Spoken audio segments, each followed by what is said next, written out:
कृष्णदास भगवान के अति प्रिय अष्ट सखाओं में एक श्री कृष्णदास हुए। और श्री कृष्णदास जी का चरित्र ये भी श्रीमद् वल्लभाचार्य जी के सातों आठों जो हम सुनने वाले हैं, इनमें से 4 वल्लभाचार्य जी के और 4 श्री गोसाई विठलनाथ जी के शिष्य हैं।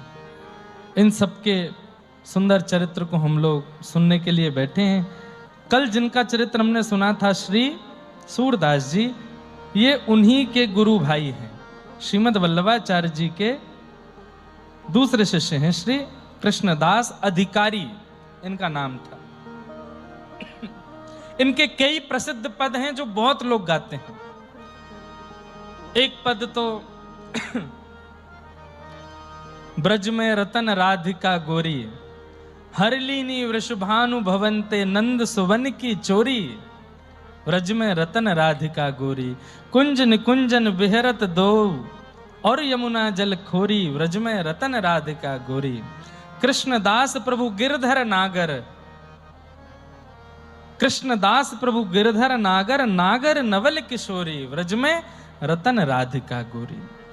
ऐसे श्री कृष्णदास जी, एक इनका बहुत सुंदर पद में कभी कभी कथा में गाता हूं। मेरो मन गिरधर छवि पे अटक्यो, ललित त्रिभंग चाल पे चल के, चुबुक चारु गढ़ ठटक्यो। मेरो मन गिरधर छवि पे अटक्यो। ऐसे आपके कई पद हैं। आइए उनके पावन चरित्र में हम लोग प्रवेश करते हैं।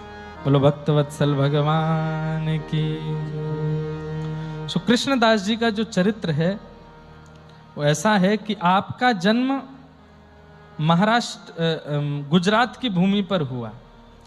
अहमदाबाद के पास में आपका गांव था जहां पर आपका प्रादुर्भाव हुआ। आपके पिताजी जो थे वो न्यायाधीश थे, न्यायालय में बैठकर के न्याय करते थे, लेकिन स्वभाव से विचार से खुद इतने ज्यादा भ्रष्ट हो चुके थे कि चोरों का संग, क्योंकि वहां से धन मिल जाएगा, इनका पक्ष में निर्णय दे देंगे तो ये हमारी सहायता कर देंगे। इस प्रकार से आपका कपट में जीवन था और कृष्णदास जी को ये अच्छे से पता थी बात। एक बार कुछ बंजारे लोग गांव से निकल रहे थे। आपको पता चला, इनके पिताजी को, कृष्णदास जी के पिताजी को, बंजारे जानते हैं जो भ्रमण करते रहते हैं, गांव से निकल रहे थे तो चोरों को नहीं पता चला कि बंजारे जा रहे हैं। इनको पता चल गया ये न्यायाधीश हैं। इन्होंने चोरों को खबर की, बोले वो कुछ लोग जा रहे हैं, उनकी चोरी कर लो और उसमें से फिर 20% हमको दे देना, बाकी अपने पास रख लेना। और फिर उसके बाद चोरी हुई, इसकी बात लेकर के वो मेरे पास आएंगे कि आप न्यायाधीश हो, तो मैं उनसे और मुंह मांगी रकम मांगूंगा उनका धन दौड़वाने के लिए। ऐसे ऐसे काम वो करते थे। कृष्णदास जी ये जानते थे। बंजारों से पैसे लुटवा दिए और उसके बाद चोरों से उनके पैसे लुटवा के चोरों से कुछ पैसे ले लिए। बंजारे रोते रोते आए, आप न्यायाधीश हैं इस नगर के, हमारे धन लुट गए हैं, हमारी रक्षा करो। तो इन्होंने उनको भी कितने 1000 सोने की मोहर देने की बात रखी, इतना दो तब मैं चोरों को ढूंढवाऊंगा। कृष्णदास जी से यह बात सहन नहीं हुई और आपने जाकर के उस नगर के राजा से अपनी ही पिता की शिकायत कर दी। राजा से जाकर के कह दिया, बोले हमारे पिताजी, बोले हाँ तुम तो न्यायाधीश के पुत्र हो, बोले मैं उन्हीं की बात लेकर के आया हूं। हमारे पिताजी जो हैं अच्छे कर्म नहीं करते हैं, इस प्रकार चोरों का संग करना, डकैतों का संग करना, उनसे भी पैसे लेना और धनी मानी लोग जिनके चोरी होती है उनसे भी धन लेना, ये सब काम उनकी अब आदत बन चुका है। आप राजा हैं, मेरे पिता हैं वो भले, पर मैं चाहता हूं कि आप उन्हें बुला करके दंडित करिए। राजा ने खबर भेजी और कृष्णदास जी के पिताजी जब सभा में आए तो राजा ने पूछा और गवाही के रूप में कृष्णदास जी ने पूर्ण कह दिया, हाँ मेरे पिताजी गलत गलत काम करते हैं, सब कुछ कहते हैं। पिता देख रहे हैं घुर्रा करके, वो तू तो घर चल, तुझे बताऊंगा, मेरे बारे में सब बातें बता दी। राजा ने कहा हथकड़ी बांध दो, बेड़ियां बांध दो, पकड़ के ले जाओ इनके पिता को। उस समय कृष्णदास जी ने हाथ जोड़े, बोले मैं चाहता हूं कि ये मेरे पिता हैं, आप इनको दंड केवल इतना दीजिए क्या कि अगर ये दोबारा कुछ ऐसा करते मिलें तो आप मृत्यु दंड दीजिएगा, लेकिन अभी इनको छोड़ दीजिए। ये पहली बार है कि एक पुत्र के द्वारा अपने पिता की शिकायत की गई है। कम से कम इतनी रहम कीजिए। मैं चाहता तो छिपा सकता था, पर इतना मेरे ऊपर कृपा कीजिए। मैं चाहता हूं मेरे पिता सुधरें, आप इनको इस बार छोड़ दीजिए। अगली बार अगर ये कोई कृत्य करें तो आप मृत्यु दंड दे देना। राजा ने उनके पुत्र की बड़ी प्रशंसा की। बोले कैसा पुत्र, कितना अद्भुत पुत्र है आपका, जाइए हम मुक्त करते हैं आपको, लेकिन दोबारा यदि हमें कोई बात आपकी सुनने में आई तो हम मृत्यु दंड देंगे। कृष्णदास जी ने अपने पिता को प्रणाम किया। पिता बोले तू शत्रु है कि पुत्र, पता नहीं चलता है। कृष्णदास बोले पिताजी हूं तो मैं पुत्र, लेकिन आपके व्यवहार का मैं शत्रु हूं, इसलिए मैं आपसे आज्ञा चाहता हूं। अब मैं घर नहीं रहूंगा, अब मैं जा रहा हूं।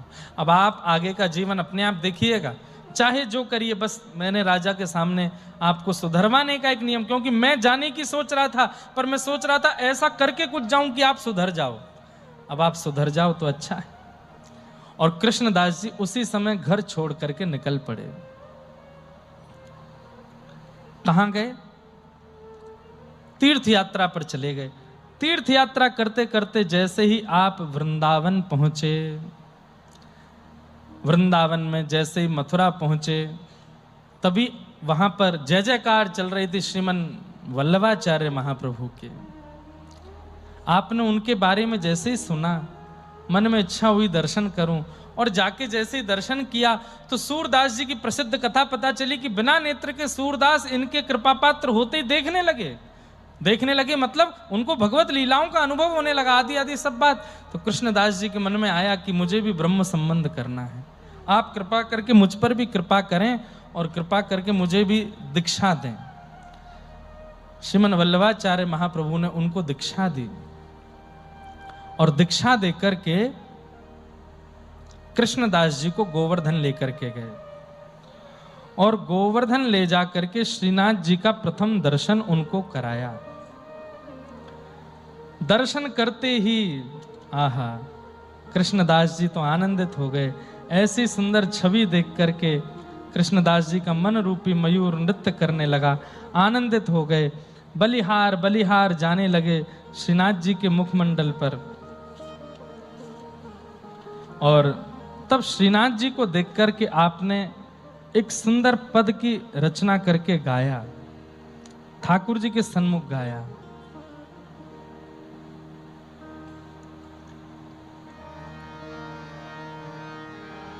गिरधर छवि पे अटक्यों मेरो मन, गिरधर छवि पे अटक्यों,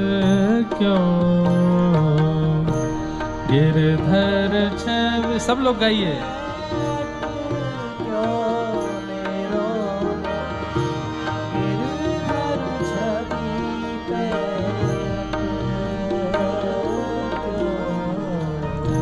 गिरधर छवि पे अटक्यों मेरो मन, गिरधर छवि पे अटक्यों,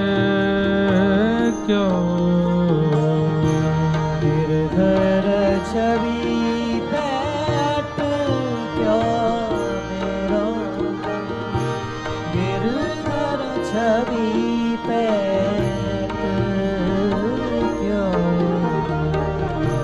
ललित त्रिभंगी चाल पे चल के, ललित त्रिभंगी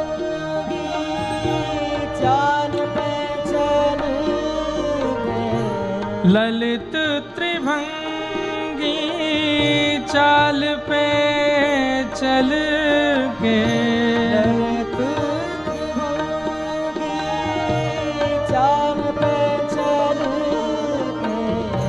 चिबुक चारु गड़ी ठट क्यों मेरो मन, गिरधर छवि पे अटक्यों, गिरधर छवि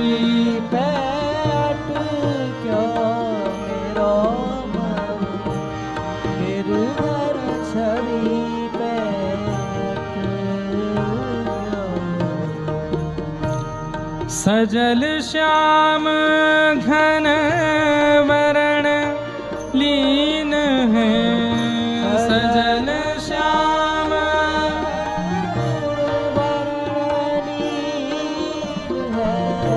सजल श्याम घन वरण लीन है, सजल श्याम घन वरण लीन है। फिर चित अनत न भट क्यों मेरो मन गिरधर छवि पे क्यों, गिरधर छवि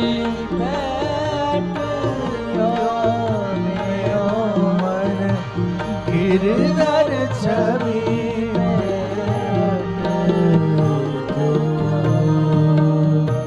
कृष्णदास किए प्राण न्योछावर, कृष्णदास किए प्राण न्योछावर, कृष्णदास किए प्राण न्योछावर, कृष्णदास किए प्राण न्योछावर। यह तन जग सिर पट क्यों मेरो मन गिरधर छवि पे क्यों, गिरधर छवि पे क्यों, मेरो मन गिरधर छवि पे क्यों, गिरधर छवि पे क्यों मेरो मन गिरधर छवि पे क्यों, गिरधर छवि पे क्यों मेरो मन गिरधर छवि पे गिरधर छवि पे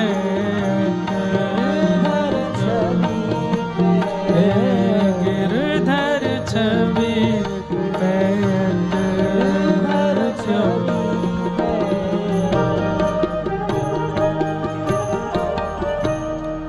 कृष्णदास, आप श्रीमद् वल्लभाचार्य जी के जब शिष्य बने, इन्होंने गुरु जी को इतने ध्यान से परख लिया कि उनके चेहरे की भाव भंगिमा से इनको पता चल जाता कि अब इनको प्यास लगी है, तो जल ले आते थे।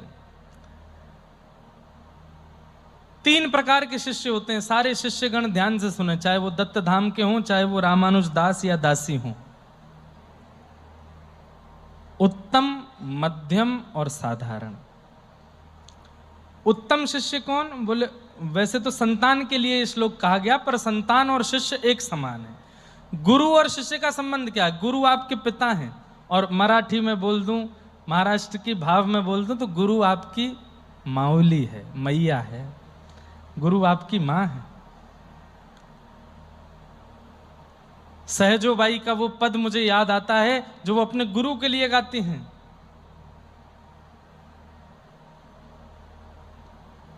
हम बालक तुम माई हमारी, हम बालक तुम माई हमारी। शिष्यों से जब भी कोई अपराध हो या शिष्यों से जब भी कोई विशेष कार्य बन जाए, कोई बहुत अच्छा काम कर दिया, दोनों परिस्थिति में अपने गुरु के सामने बैठ करके या गुरु के चित्र को देख करके यही कहना चाहिए, हमने कुछ गलत किया तो भी हम बालक तुम माही हमारी, हम बालक तुम माए हमारी। हम बालक हैं, आप हमारी मैया हो, आप हमारे माऊली हो।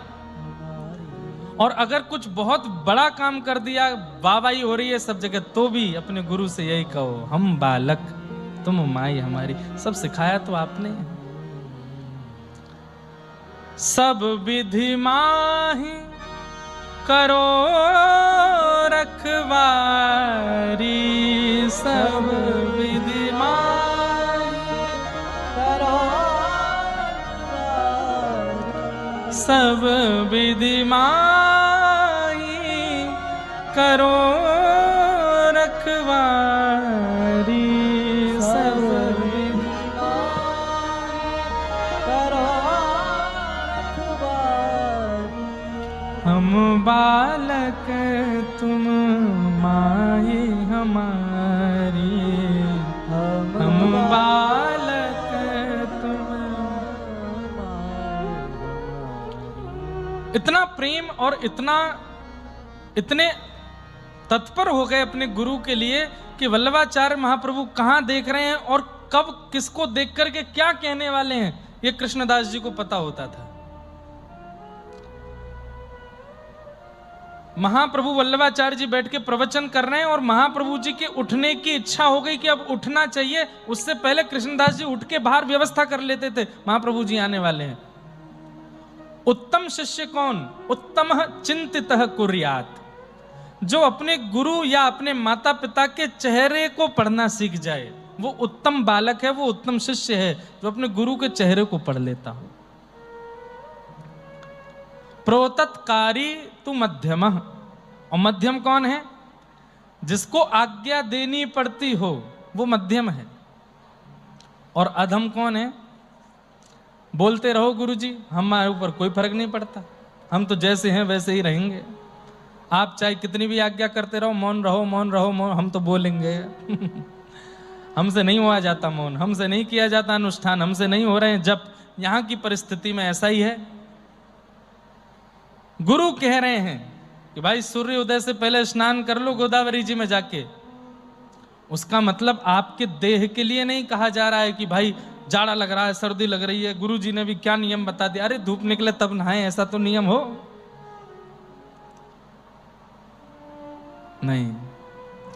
गुरु आज्ञा में इतना विश्वास रखिए, अगर गुरु जी ने ये कहा ना केवल यहां बैठ जाओ, तो ये समझ लो यहां बैठने पे ठाकुर जी मिल जाएंगे मुझे, क्योंकि गुरुदेव ने कहा है।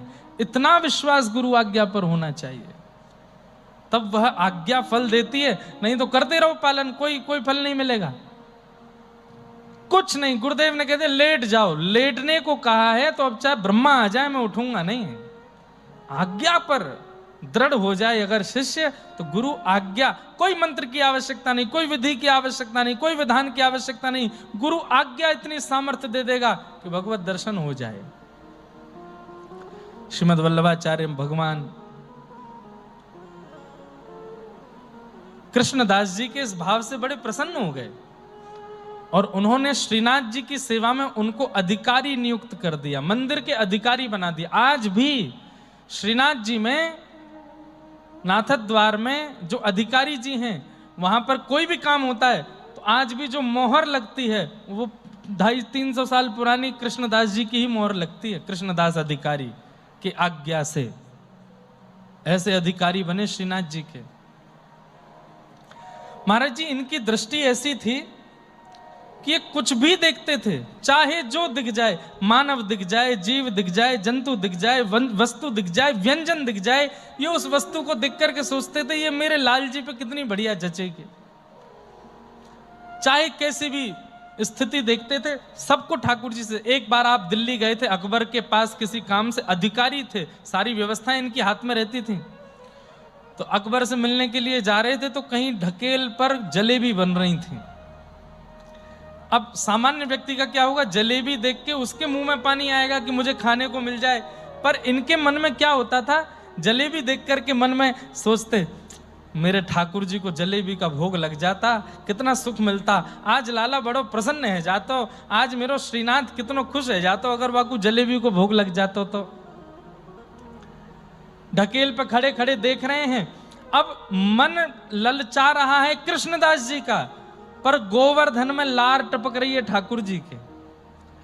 दोनों ऐसे हो गए हैं कि ठाकुर जी के जो मन होता है वो कृष्णदास जी को अनुभव होने लग जाता है। मतलब मानो अपना जैसे मन दे दिया हो कृष्णदास को।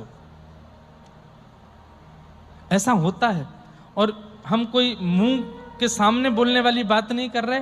हमारे दत्तदास जी महाराज के साथ हमको ऐसे ही लगता, दत्त प्रभु का मन यही है, उनकी जो इच्छा होती है वो इनसे करवाते हैं। और बंधुओं यही उपलब्धि है भक्ति की। ठाकुर जी अपना मन दे देते हैं भक्त को। फिर आप जो करते हो वो आप नहीं चाह रहे हो, वो आप नहीं कर रहे हो, आपके ठाकुर चाह रहे हैं। कृष्णदास जी के सामने जलेबी रख दी गई, कृष्णदास जी बोले मेरे को खाने की इच्छा नहीं है, मुझे पाने की इच्छा नहीं। बोले आप टकटकी लगा के देख जो रहे हो। बोले मेरे मन में तो ये आ रही है कि ठाकुर जी के सामने सोने चांदी के परात में जलेबियां रखी होती, ऊपर तुलसी पधराई होती, और जलेबी पधराने के बाद जब मैं अपने लाला को देखता तो उसके मुख पर जो प्रसन्नता दिखती, वो देखने के लिए मैं आतुर हो रहा हूं। ये जलेबी का भोग उनको लगता। अब सोचिए, दिल्ली में कृष्णदास जी जलेबी देख रहे हैं और मन में सोच रहे हैं ठाकुर जी को भोग लग जाए। यहां गुसाई श्री विठलनाथ जी, आपने ठाकुर जी का राजभोग करा करके पूर्ण कर दिया। संध्या के समय पर जब कपाट दोबारा खोले, 12-1 बजे मंदिर बंद करके 4 साढ़े 4 बजे जब मंदिर खोला तो क्या देखते हैं, श्रीनाथ जी के चारों तरफ पात्रों में जलेबियां ही जलेबियां धरी हैं, और एक जलेबी ठाकुर जी के हाथ में, ऊपर ऐसे भुजा पर हाथ में जलेबी लगी है, और मुखमंडल पर जलेबी की चाशनी लगी हुई है। विठलनाथ जी बोले जय जय, आज जलेबी तो भरी नहीं, रसोई में जलेबी तो सिद्ध हुई नहीं, ये मंदिर में इतनी जलेबी कहां से आ गई, और ये मुंह पे इतनी चाशनी कैसे लग रही है। ठाकुर जी बोले मैं बताऊंगा तो इतना आनंद नहीं आएगा। कृष्णदास जी कहीं गए अधिकारी जी? बोले हाँ वहां गए, दिल्ली गए। बोले जब आए तो उनसे पूछना, जलेबी की कोई चर्चा हुई थी क्या, ऐसे पूछना। गोसाई विठलनाथ जी तो रात भर सोए नहीं, ये हुआ क्या है, ये कैसे हुआ है, ये मैं कृष्णदास कब आएगा पूछूं। अगले दिन कृष्णदास जी जब आए तब उनसे पूछा, कल दिल्ली गए थे? बोले हाँ बढ़िया मिलन हो गया, अकबर से हम ये काम की बोले आए हैं, बोल रहा था करवा देंगे। बोले वो सब छोड़ो, कुछ जलेबी कुछ हुआ था क्या दिल्ली में कल? आपको कैसे पता? बोले जल्दी बताओ। बोले पहले गुरुदेव आप बताइए, आपको कैसे पता? अरे पहले तुम बात बताओ फिर हम तुमको बताएंगे। बोले कल वहाँ एक ढकेल पे जलेबी बन रही थी, तो वहाँ मैं जलेबी देखते देखते सोच रहा था कि जल्दी से गिरिराज जी पहुँच जाऊं और रसोई घर में जाके जलेबी बनवा करके अपने लाला को सिद्ध करा करके पधरा दूं। बहुत मन हो रहा था कि ठाकुर जी को जलेबी का भोग लगे, तो बहुत देर तक मैं जलेबी देखता रहा। ऐसी कुछ हुई थी। क्यों, क्या हुआ? गोसाई जी के नेत्र सजल हो गए। बोले तुम दिल्ली में बैठ के सोच रहे थे, यहाँ बिना रसोईया के बिना चूल्हे जलाए पता नहीं कहां से जलेबी बन के भी आ गई और ठाकुर जी ने भोग भी लगा लिया, प्रेम से पा भी लिया। कृष्णदास जी तो इतने आनंदित हो गए, दौड़ करके गए और श्रीनाथ जी को सन्मुख खड़े होकर के बोले जय जय, आप इतनो प्रेम मत करे करो मुझसो, मैं इतने लायक नहीं हूं, आप इतनो स्नेह मुझको मत दे करो नाथ। खड़े रहे, इतना सुंदर पद है, सब लोग गाइएगा मेरे साथ। अपलक नेत्रों से ठाकुर जी को देख रहे हैं, और अपलक नेत्र कहते हैं मतलब पलक भी नहीं झपक रहे हैं, देखते जा रहे हैं, देखते देखते देखते देखते, और फिर उनके मन से ये भाव उत्पन्न हुआ। किसी ने मानो कहना चाहा होगा, अरे कृष्णदास जी बहुत देर हो गई, 2 घंटे से ठाकुर जी को देख रहे हो, चलो अब। तब कृष्णदास जी कह रहे हैं, कितना सुंदर पद, कमल मुख कौन देख ही अघाय, कमल मुख कौन देख ही अघाय। भाव समझ में आया? अघाय का मतलब, अरे इस कमल मुख को देख करके किसका मन भरता होगा, किसका मन पूरित होता होगा। ये कमल मुख तो ऐसा है कि देखते ही रहो, देखते ही रहो, देखते रहो, कभी नेत्र हटाने की इच्छा ही नहीं होगी। कमल मुख कौन देखत अघाय, कमल मुख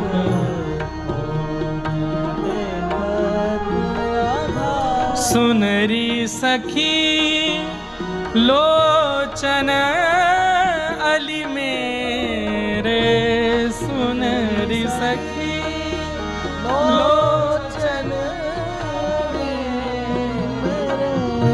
सुनरी सखी लोचन अरि मेरे, सुनरी सखी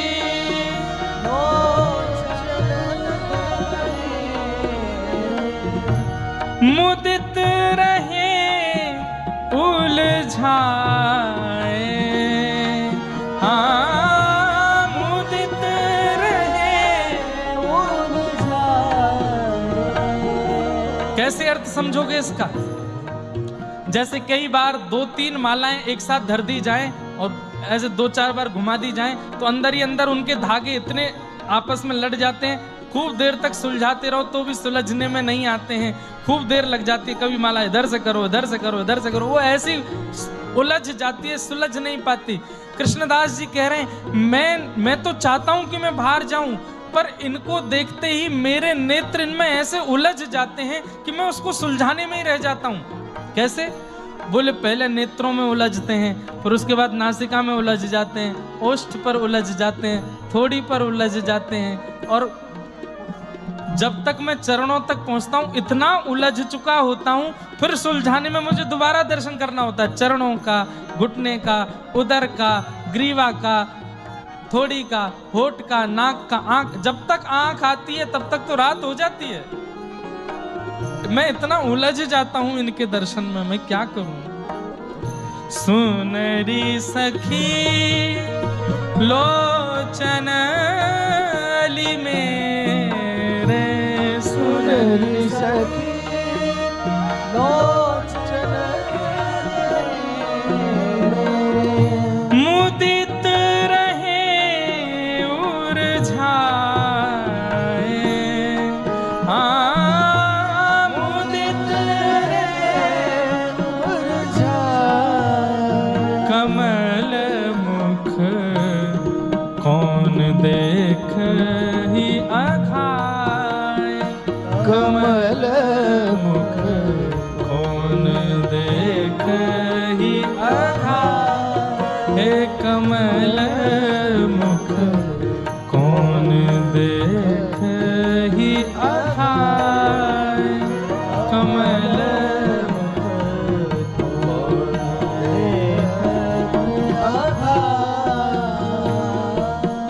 हे मुक्ता माल लाल उरु पर, मुक्ता माल। जैसे महाराष्ट्र में नामदेव जी, तुकाराम जी, जनाबाई, चोखा मेला, गौरवा काका, सबके पद हैं, उनको अभंग कहा जाता है। ऐसे ये ब्रज के अष्ट सखा हैं, इनके ये पद हैं। जैसे यहाँ ठाकुर जी अभंग से रीझते हैं, ऐसी उत्तर भारत में इन पदों से रीझते हैं। इसलिए गाइए मेरे साथ। मुक्ता माल लाल उरु पर, मुक्ता माल लाल पर, जनु फूली बन राय, हाँ जनु फूली बन राय। हे गोवर्धन धर अंग अंग ऊपर, गोवर्धन धर अंग अंग ऊपर, गोवर्धन धर अंग अंग ऊपर, गोवर्धन धर अंग अंग ऊपर, कृष्ण दास बलि जाए, हाँ कृष्ण दास बलि जाए। एक कमल मुख कौन कौन दिखत ही अघाय कमल मुख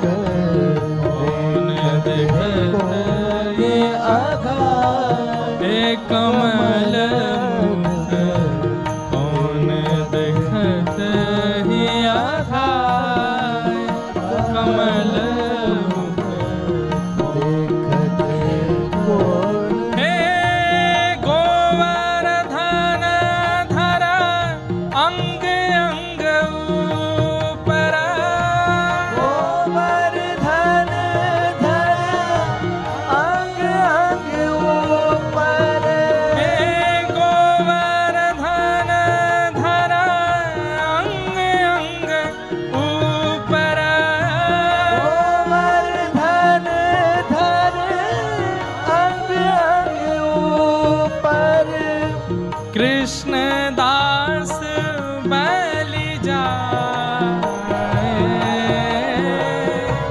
कृष्ण दास बलि जाए कमल मुख देखत कौन ही अघाय कमल मुख देखत कौन ही अघाय हे कमल मुख देखत कौन अघाय कमल कौन आघाय देखत कौन ही अघाय देखत कौन ही अघाय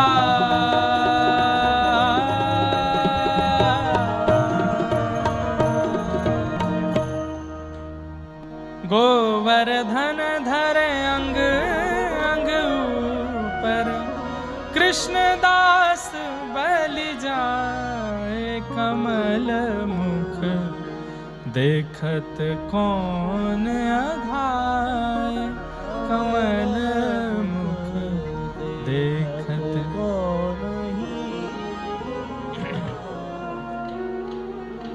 इस प्रकार श्री कृष्णदास जी का ठाकुर जी से ऐसा प्रेम बढ़ गया। एक बार तो आपने ऐसा पद गाया कि उस पद को सुन करके श्री प्रिया प्रियतम इतने भाव विभोर हो गए और दोनों नृत्य करने लगे प्रकट होकर के सामने। आहा, प्रिया प्रियतम दोनों नृत्य करने लगे। प्यारी भानु किशोरी नाचत गिरधर संग प्यारी भानु किशोरी नाचत गिरधर लाग डाट उरप तिरप रंग लाग डाट उरप तिरप रंग राख्यो रंग सखी राख्यो रंग सखी वृषभानु किशोरी नाचत गिरधर संग वृषभानु किशोरी नाचत आप ये पद गा रहे थे, नेत्र बंद करके गा रहे थे और थोड़ी देर बाद जब नेत्र खोल करके देखा तो कृष्णदास जी के सन्मुख ही रास हो रहा था। प्रिया प्रियतम प्रकट होकर के नृत्य कर रहे हैं और कृष्णदास जी देख करके बड़े आनंदित हो रहे थे। ऐसे श्री कृष्णदास जी, एक बार आप पर कृपा हुई, आप एक आगरा गए। ये कथा मैंने कई बार बहुत विस्तार से सुनाई है। आगरा में आप सब्जी मंडी से सब्जी लेने के लिए गए थे, तभी वहां एक वैश्या का स्वर आपको सुनाई दिया, नगर वैश्या। उसका स्वर सुनकर के आपके मन में आया ये दुनिया को रिझाती है, अगर श्याम सुंदर को अपना गायन सुना दे तो श्याम सुंदर इससे कितने रिझ जाएंगे। और उस वैश्या को उस जमाने में 100 रुपए दिए। वैश्या बोली क्या करना है? बोले हमारे सेठ जी के सामने नाचना है। बोली तुम दास हो? बोले हाँ। क्या नाम है? बोले कृष्णदास। सेठ कौन है? श्रीनाथ। अच्छा, कहाँ के सेठ जी हैं? बोले गोवर्धन के सेठ जी हैं। वैसे तो विश्व भर में इनका व्यापार है, तीनों लोकों में इनका व्यापार है, थोड़ा बहुत व्यापार वैकुंठ गोलोक धाम में भी इनका चलता है, पर आजकल गोवर्धन में विराजमान है। अच्छा, तुम्हारे सेठ जी का वैकुंठ में भी व्यापार है? हाँ। तुम ज्यादा बात मत करो, बस ये बताओ हमारे सेठ जी के आगे नाचोगी? बोले हाँ। 100 रुपये आप दे रहे हो, सेठ जी कितना देंगे? बोले इतना देंगे कि जीवन में फिर किसी के आगे नाचना नहीं पड़ेगा। अब तो वो वैश्या सुंदर श्रृंगार करके तैयार होकर के निकल पड़ी, गोवर्धन पहुंची। उसको क्या पता था मंदिर में नाचना है? वो तो बोली कोई सेठ जी होंगे। इतना सुंदर श्रृंगार करके गई, ऐसे लटके ऐसे झटके तैयार करके जाऊंगी, सेठ मुझ पर लट्टू हो जाएगा। उसको क्या पता था कि सेठ पर तू लट्टू हो जाएगी। सांवरियो है सेठ, सांवरियो है सेठ, मारी राधा जी से ठानी है, ये तो सारी दुनिया जाने रे, सांवरियो है सेठ। हमारे कृष्णदास, हमारे श्री राधा कृष्ण महाराज जी भी, ये भी कोई भक्त ही हैं। ऐसे ऐसे अद्भुत संकीर्तन दिए हैं पूरे भारत को, आज सब गा करके आनंदित होते हैं। हमारी रुचि तो ज्यादा पद गाने में होती है, लेकिन कभी कभी कोई ऐसा चटकदार गाना होता है तो हम उन्हीं के गाते हैं। वो नगर वैश्या सोचती जा रही है कोई सेठ होगा, ऐसे नाचूंगी, ऐसे गाऊंगी, ऐसे बाल घुमाऊंगी, मुझे देखता रह जाएगा, इतना पैसा लुटाएगा मुझ पर और खूब सारा धन उससे लेकर के आऊंगी, और फिर तो वो मेरा दीवाना हो जाएगा, फिर बार बार उसके पास जाया करूंगी नृत्य करने। कृष्णदास जी रास्ते भर सोचते जा रहे हैं, हे गिरधर लाल, जैसे कृपा पूतना पर करी, जैसे कृपा सुर्पणखा पर करी, जैसे कृपा सब दैत्यों पर करी, ये दैत्य तो नहीं है पर एक वैश्या है, इस पर कृपा करना। जैसे ही गई है, सामने जाकर के खड़ी हो गई। वहां पर कई लोगों ने इनका विरोध किया, लेकिन ये मंदिर के अधिकारी थे इसलिए इनको कोई कुछ कह नहीं सकता था। मंदिर में वैश्या को ले जाके खड़ा कर दिया। बोले जैसे ही पर्दा खुलेगा, सामने सेठ जी अभी भोजन कर रहे हैं, अभी ठाकुर जी का राजभोग हो रहा है, राजभोग के बाद वो बैठेंगे थोड़ी देर, तब उनको दर्शन दिखाना। उसको बिल्कुल ये लग रहा कोई सेठ है, ये अभी रोटी सब्जी खा रहा है, थोड़ी देर बाद फिर बैठेगा, मसनद से टेक लगा के उसके सामने नृत्य करूंगी। लेकिन जैसे ही कपाट खुले हैं, आहा, देखूं नंद कुमार, देखूं नंद कुमार, नयन भर देखूं नंद कुमार, नयन भर देखूं नंद कुमार, तादिन ते सब भूल गई हूँ, भूल गई हूँ, बिसरो पति परिवार, बिसरो पति परिवार। गर्मियों का समय है, उष्ण काल। ठाकुर जी ने ज्यादा श्रृंगार नहीं किया है, बस एक कटिकाचनी पहनी है नीचे घुटने तक, अपने गले में केवल 3-4 मालाएं पहनी है, अंग अंदर का अंग दिखाई दे रहा है, ठाकुर जी का गला, ठाकुर जी का वक्ष, नाभि सब दिखाई दे रही है।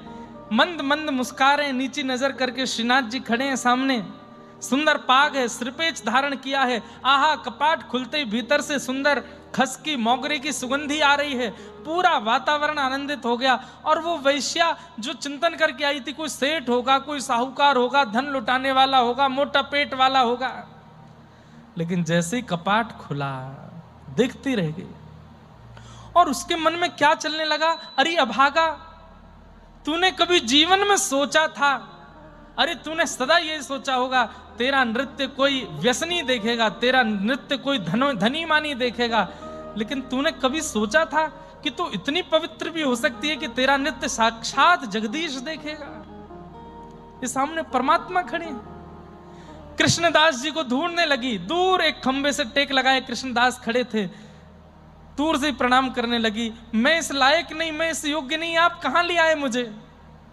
मेरा शरीर पवित्र है, मेरी वाणी पवित्र है, मेरे नेत्र पवित्र हैं, मैं उच्छिष्ट हो चुकी हूं, संसार ने मेरा इतना उपभोग किया है, मैं कुछ भी ठाकुर जी की सेवा में प्रस्तुत नहीं कर सकती।